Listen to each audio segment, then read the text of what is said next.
Boo!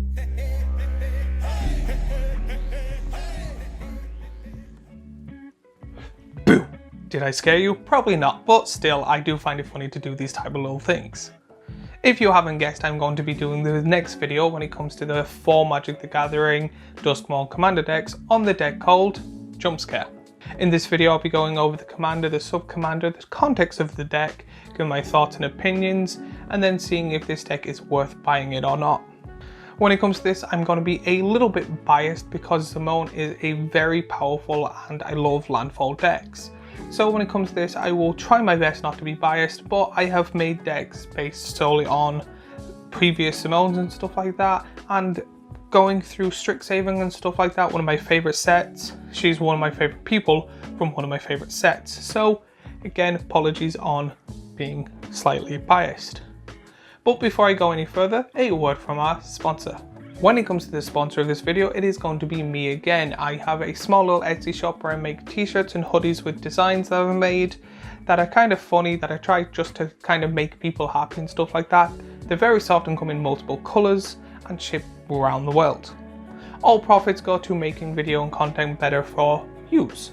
So it's one of those things where you buy something, you get a nice soft hoodie, I get a bit of money to be able to put back into this video to be able to make it better quality, better background stuff, better cameras, better lightings and stuff like that. And I just want to say thank you for everyone that has supported me and this channel so far. So now let's go on to the deck itself, starting off with the commander. And the commander of this deck is Simone, Mystery Unraveler 2 generic Manaeon green Manaeon blue mono legendary creature, human wizard landfall. Whenever a land you control enters, manifest dread if this is the first time this ability has resolved this turn. Otherwise, you may turn a permanent you control face up. To manifest dread, look at the top 2 cards of your library. Put one onto the battlefield face down as a 2/2 creature and the other into your graveyard. Turn it face up anytime for its mana cost if it's a creature card, 3/3. 4 mana for a 3/3 with no abilities is a bit meh. I know I say I'm going to be a bit biased, but it seems to be now I'm going to be the opposite of biased. Well, I'm still going to be biased, but in a different way. I'm not going to be like pumping it up. I'm not a big fan of manifest or face down cards. I do think it's a cool ability and has the ability to be done right and in a powerful way. However, when it comes to this, I'm not the biggest fan of this commander. 4 mana for a 3/3, meh. No keywords, meh. Landfall trigger, great. Manifest, not a big fan of manifest. I never really see manifest from actually people I play with. I only know one person that has a face down manifest deck, and to be honest, I've never seen it like pop off or do anything amazing. Now, don't get me wrong, not saying that you can't have a manifest deck that can pop off and be amazing. I just don't see it that often or see it played, so it might be a thing that they're trying to get it back. But again, this seems to be an enchantment commander where it just sits there and helps you get landfall triggers. And to be honest, 4 mana for it doesn't seem worth it unless you're going absolutely crazy. So which means this deck is going to be full of ways to manifest. So again, I'm going to try to kind of keep the pump up and stuff like that and talk about how great this deck could possibly be. But at the same time, every time there's a manifest card or anything that manifests a card, I'm going to be like, oh, it's going to be difficult for me to talk good things about this.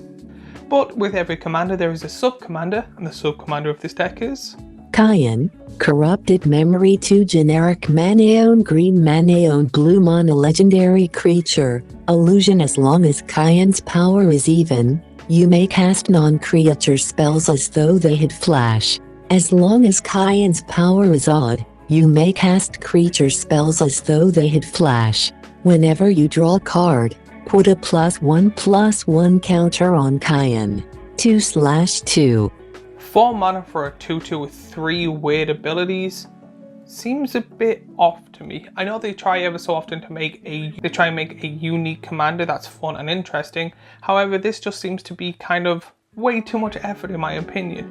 The fact that it's like if you get odds or evens, depending if you get non-creatures or creature spells to be able to have flash, is kind of weird. To be honest, if I was personally going to build this, I would be ignoring those two and hard focusing on the last one and just making a Voltron deck Whenever you draw a card, it gets +1/+1.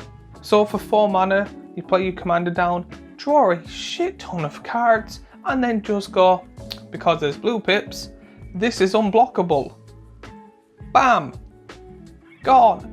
Put in something to get rid of the legendary rule, play Mirage, boom. All gone.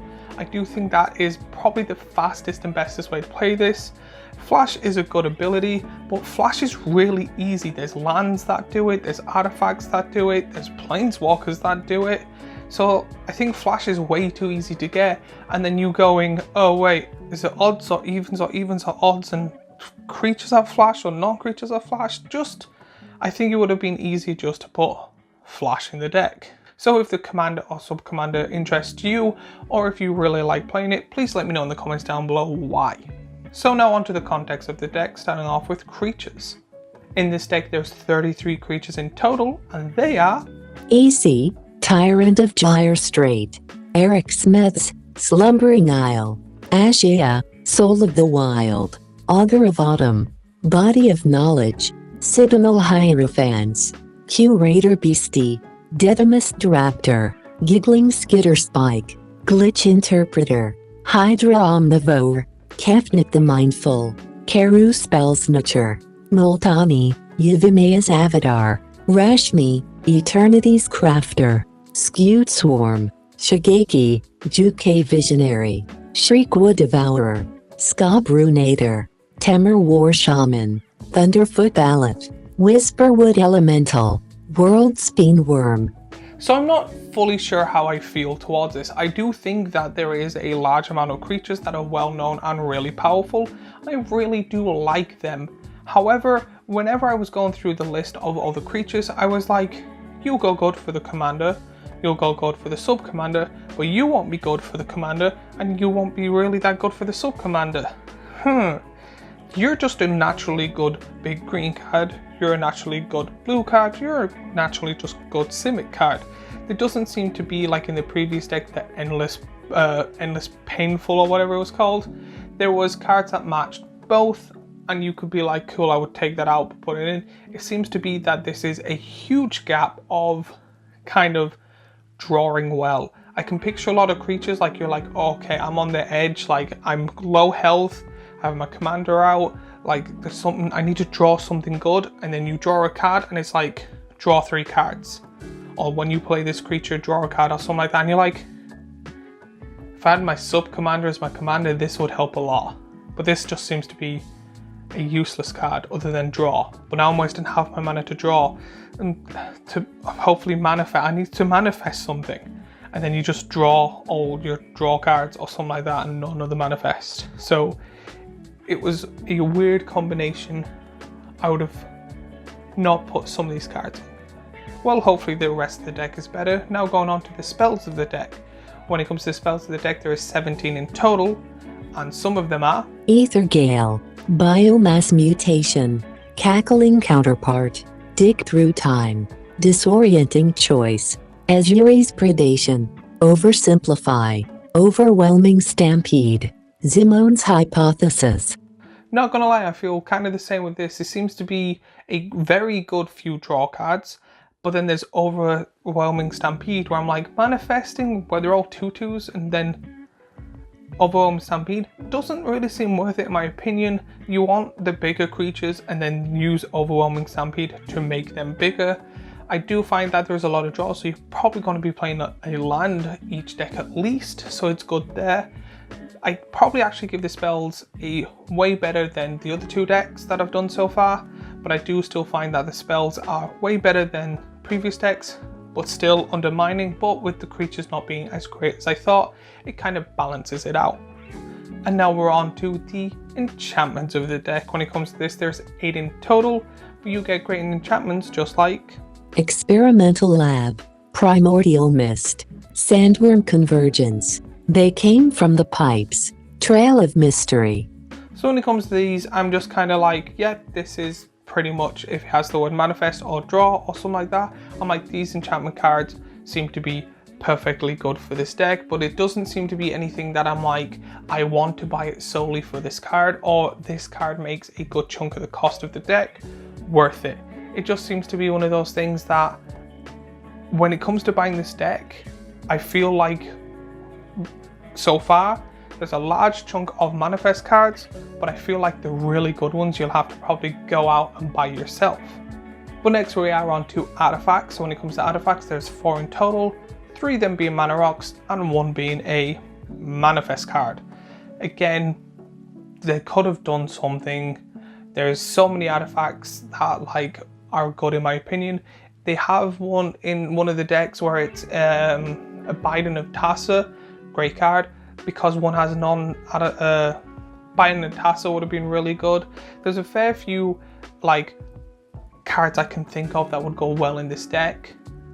Like As Foretold I think would actually be quite good, especially with the flash ability, being able to go, cool, now I'm going to play this for free on your turn because I need it right now and stuff like that.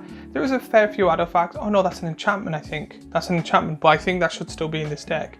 There's a lot of cards that I can think of when I'm going through this deck that I think would be way better, especially like because I know there's the artifacts, the well that lets you draw cards and stuff like that, or becomes a mana rock. The clock tower would be of absolute great, where you get to draw your rehand after the 12th turn and it's also a mana rock.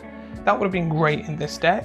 It seems to be because they were so hard focused on the manifest cards, they didn't really think the deck fully through. And then finally we are on to lands. When it comes to this, there's 38 lands in general, but you get lands just like Castle Vantress, Drownyard Temple, Flooded Grove, Hinterland Harbor, Mosswort Bridge, Vineglimmer Snarl.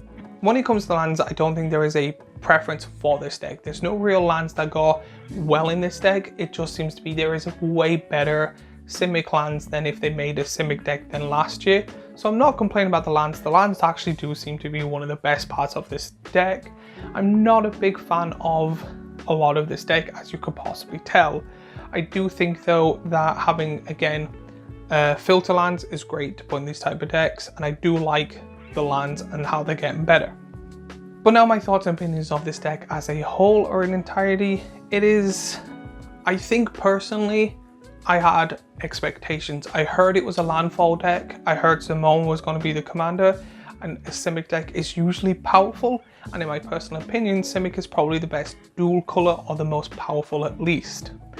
And then they released this. So it's possibly, and probably, I had a way higher expectation for this deck than what they gave. Then with it also being a landfall Simic deck, I was like, this is going to be great. And then they put Manifest, and I don't like Manifest. To be honest, if they were like, here is a WUBRG deck, I'm going to be like, this is exciting. And then they go, it's all artifact vehicles and Manifest. I'm going to be like, that is the worst deck possibly ever made before I've even looked at it. So again, it is a lot of bias. I'm not the biggest fan of this deck at all. But this is where I pass the question off to you. What do you think of this deck? What cards would you replace? I want to see people's honest opinions when it comes to this, because I do like making these type of videos, and I do like hearing people's thoughts and opinions, mainly because I would love at some point to someone go, this deck is amazing because of blank, blank, and blank, and make a video going, cool, let's talk about this. How is this working? How does this thing do that? And stuff like that. But I am quite disappointed of this deck as a whole. However, looking at it, people that enjoy Manifest, people that enjoy Simic, people that enjoy Landfall, and the deck and the content itself, it's better than what I would see your average deck. So I would have given it, personally, I would say a 5.2, but if you're into this deck, I would say a 7.8. But if there's any cards you would like to put in this deck, or if you would like to give your thoughts and opinions, let me know in the comments down below. While you're there, remember to like and subscribe and do all that YouTube-y stuff. And again, if you're more of a Rakdos player, I have the previous video here, a playlist of all the Magic Gathering stuff here, and a subscribe button here. And again, I love making these videos. If there's any videos you want me to talk about when it comes to Magic Gathering, let me know, and I will see you all in the next video.